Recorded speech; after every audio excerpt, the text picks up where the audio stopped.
औज़ुबिल्लाहिमिनश्शैतानिर्रजीम बिस्मिल्लाहिर्रहमानिर्रहीम। अस्सलाम वालेकुम। उम्मीद करती हूँ अल्लाह ताला से कि आप लोग बिल्कुल ठीक ठाक होंगे, अपने घरों में खुश और आबाद और ईमान की भरपूर हालत में रखें। अल्लाह ताला से दुआ है कि आपको हमेशा खुश और इज़्ज़त वाली सेहत वाली ज़िंदगी दे। बहुत से लोग जब उन पर शैतान का गलबा होता है, बहुत कुछ होते हुए भी वो नाशुक्री करते हैं, वो ये गिला करते हैं कि जब मैंने अल्लाह से कुछ मांगा है उन्होंने वो मुझे चीज़ अता नहीं की। याद रखिएगा, अगर आप एक चीज़ अल्लाह ताला से मांगते हैं, पहली बात हमेशा जब आप अल्लाह ताला से मांगते हैं वो कभी आपको खाली हाथ नहीं लौटाता।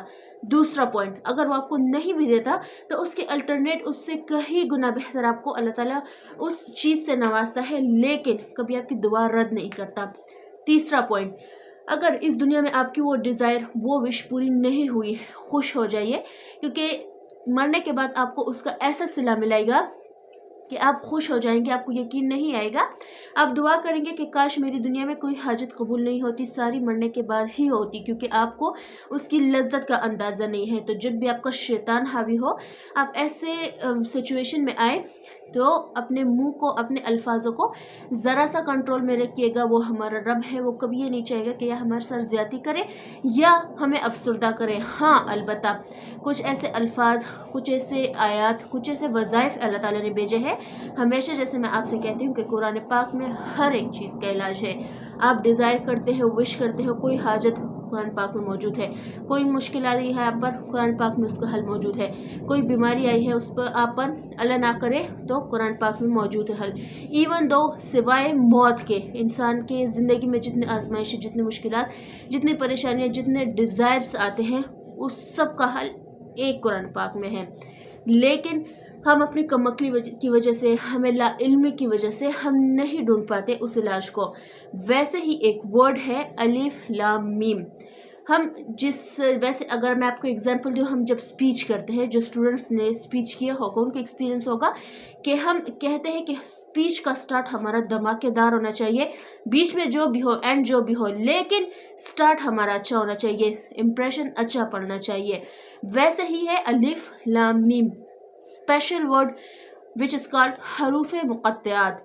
हरूफ मुक़त्तआत वो अल्फाज होते हैं जिनके मायने अल्लाह ताला के पास होते हैं, इंसानों को उसका इल्म नहीं है, ना नबियों को है, किसी को नहीं सिवाय अल्लाह ताला के। बीच में क्या राज है वल्लाहु आलम, लेकिन इलाज क्या है अलिफ लाम मीम का।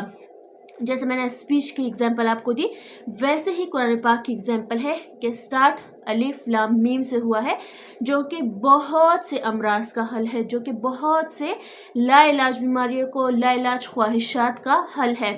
आपको क्या करना है, 3, 5, 7 या 11 दिन, कोई डिज़ायर है आपकी, कोई मुश्किल है, अल्लाह ना करे, कोई भी आपकी ऐसी डिमांड है जो आप कहते हैं कि मैंने बहुत से वज़ाइफ कर लिए, लेकिन कोई मसला या कोई मसले का हल नहीं नज़र आ रहा, आपने क्या करना है, अव्वल आखिर जब आप दरूद शरीफ पढ़ ले तो बीच में एक तस्बीह इज इक्वल टू 100 टाइम्स, वो आपने बीच में करनी है। लेकिन शर्त क्या है, जो माएँ हैं जिनके छोटे छोटे बच्चे हैं, माएँ हर वक्त उसमें मसरूफ़ होती है, काम भी कर रही होती है, वजीफ़ा भी कर रही होती है, तो ऐसा आपने नहीं करना। इशा की नमाज जब आप पढ़ ले, बच्चे सो जाए, आराम से सुकून से एक कोने में आकर नवाफिल अदा करने हैं कर ले, नहीं अदा करने तो ठीक, कोई मसला नहीं।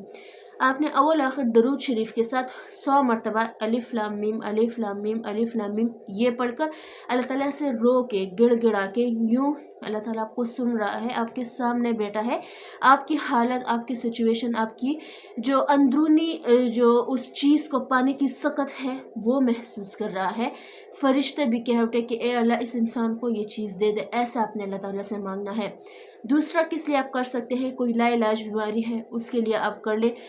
तीसरा, ईमान की स्ट्रॉन्गनेस के लिए आप ये वजीफ़ा कर सकते हैं। जो लोग चाहते हैं कि ईमान की हालत में वो मरे, ईमान की हालत में वो ज़िंदा रहे, उनको चाहिए ये वजीफ़ा करे। बहुत आसान वजीफ़ा है, डेली भी आप कर सकते हैं, 3, 5, 7, 11, 21 दिन भी आप कर सकते हैं। मुझे और मेरी फैमिली को ख़ास दुआ में याद रखिएगा। अल्लाह ताला आप पर शैतान का गलबा कभी हावी ना होना दे। अगर शैतान का गलबा हो भी, इस्तग़फ़ार पढ़ ले, दरूद शरीफ पढ़ ले। मेन पॉइंट क्या होगा कि आपको पता चले, आप नहूसत वाली बातें शुरू कर देंगे, آپ بیزار ہونا شروع ہو جائیں گے، آپ کا عبادت میں دل نہیں لگے گا. دیٹس دا پوائنٹ کہ آپ پر شیطان کا غلبہ ہو رہا ہے. اللہ تعالیٰ آپ کو اور مجھے ایسے غلبات سے بچائے. اپنا ڈھیر سارا خیال رکھیے گا. انشاءاللہ کل ملتی ہوں آپ سے. اللہ حافظ.